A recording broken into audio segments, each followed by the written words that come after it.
الحمد لله رب العالمين اما بعد سامعین محترم،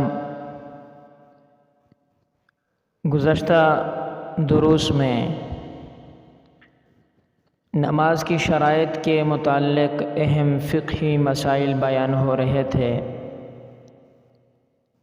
آج کے درس میں بھی وہی موضوع ہے اور اسی سے متعلق چند اور اہم مسائل آپ کی خدمت میں عرض کرتا ہوں۔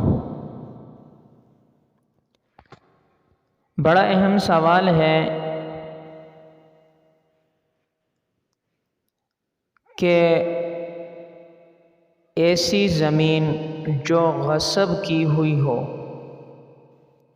اس کے اوپر مسجد بنانے کے بعد اس میں نماز پڑھنے کا کیا حکم ہے؟ ممکن ہے سوال آپ کے ذہن میں آ گیا ہوگا۔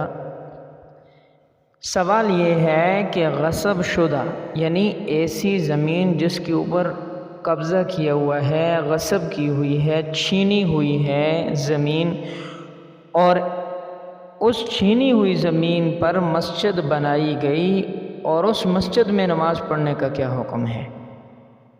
یاد رکھیں یہ غصب ہے اور غصب کردہ جگہ میں مسجد بنانا درست نہیں ہے، اس لیے غصب کی ہوئی جگہ میں جو مسجد بنائی گئی ہے جب تک زمین کا مالک اس کو مسجد کے لیے وقف نہ کرے اس پر مسجد کے احکام جاری نہیں ہوں گے، اور وہاں نماز پڑھنا بھی گناہ ہے اگرچہ نماز ہو جائے گی۔ اگر کسی نے غصب شدہ جگہ پر بنی ہوئی مسجد میں نماز پڑھ لی تو نماز ہو جائے گی، مگر وہاں نماز پڑھنا گناہ ہے۔ اس لیے ضروری ہے کہ مالک زمین کا جو مالک ہے وہ مسجد کے لیے جگہ کو وقف کرے۔ اگر نہیں کرتا، اس کی اپنی ملکیت ہے، اس کی اپنی جگہ ہے، تو یاد رکھو اب اس کے اوپر یعنی غصب کی ہوئی جگہ کے اوپر مسجد بنانا جائز نہیں ہے، اور نہ ہی اس میں نماز پڑھنا جائز ہے بلکہ گناہ ہے۔ اگرچہ نماز اگر کسی نے پڑھ لی تو ہو جائے گی۔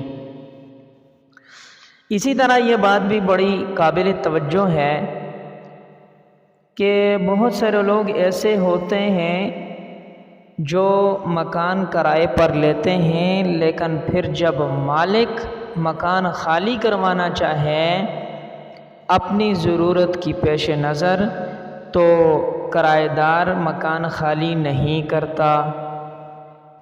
اب سائل نے سوال یہ کیا کہ ایسا کرائے دار جس کو مالک نے مکان کو خالی کرنے کا حکم دیا ہوا ہے اور کرائے دار نے مکان کو خالی نہیں کیا بلکہ اسی مکان میں نمازیں بھی پڑھ رہا ہے، تو ایسے کرائے دار کی نمازوں کا کیا حکم ہے؟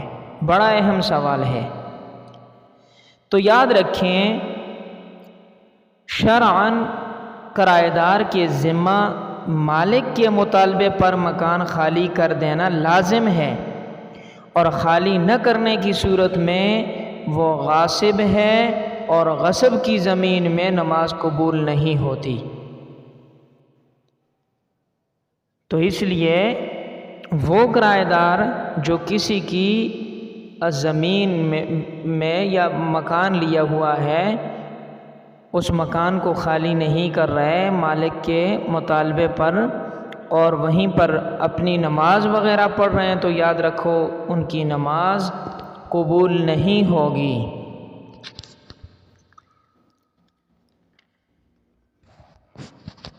اب یہاں پر ایک اور مسئلہ سائل نے سوال کیا ہے جمعے کے حوالے سے، چونکہ نماز کی شرائط کے متعلق فقہی مسائل بیان ہو رہے ہیں تو ان میں اسی حوالے سے بہت سارے مسائل آپ کے سامنے آئیں گے۔ تو پوچھنے والا یہ پوچھ رہا ہے کہ نماز جمعہ میں فرض اور سنتوں کی نیت کس طرح کی جائے؟ یہ بھی اہم سوال ہے، کافی سارے لوگوں کو پتہ نہیں ہوتا۔ یاد رکھیں فرض اور سنت دونوں میں فرض جمعہ اور سنت جمعہ ہی کی نیت ہوتی ہے،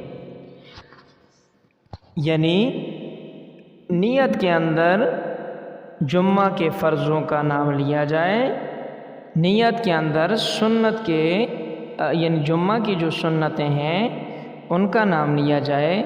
مگر یہاں پر ایک اور بات بڑی قابل توجہ ہے، سنتوں میں مطلقاً نیت نماز کی نیت کر لینے سے کافی ہے، یعنی نیت ہو جائے گی، اسی لیے وقت کے تعین کی ضرورت نہیں ہے۔ اب کوئی بندہ سنتیں تو پڑھ رہا ہے لیکن نیت میں سنتوں کا نام نہیں لے رہا تو اس کی نماز ہو جائے گی۔ اس میں مطلقاً نیت کافی ہے، یعنی بس کہہ دیا میں اتنی رکعتیں نماز پڑھ رہا ہوں اور پڑھ رہا ہے سنت، نام سنت کا نہیں لے رہا، تو یاد رکھو نماز سنت ادا ہو جائے گی۔ بہرحال ممکن ہے یہ بات بھی آپ کو سمجھ آ گئی ہوگی۔ اسی طرح ایک اور قابل توجہ اہم مسئلہ، سوال یہ کیا کہ مقتدی نے نیت میں غلط وقت کا نام لیا تو کیا ہوگا، یعنی نماز اس کی ہو جائے گی یا نہیں؟ ایک آدمی ہے جو امام کے پیچھے نماز پڑھ رہا ہے، لیکن نماز پڑھنے والا شخص امام کے پیچھے نماز پڑھنے والا شخص اس نے نیت میں غلطی کر لی،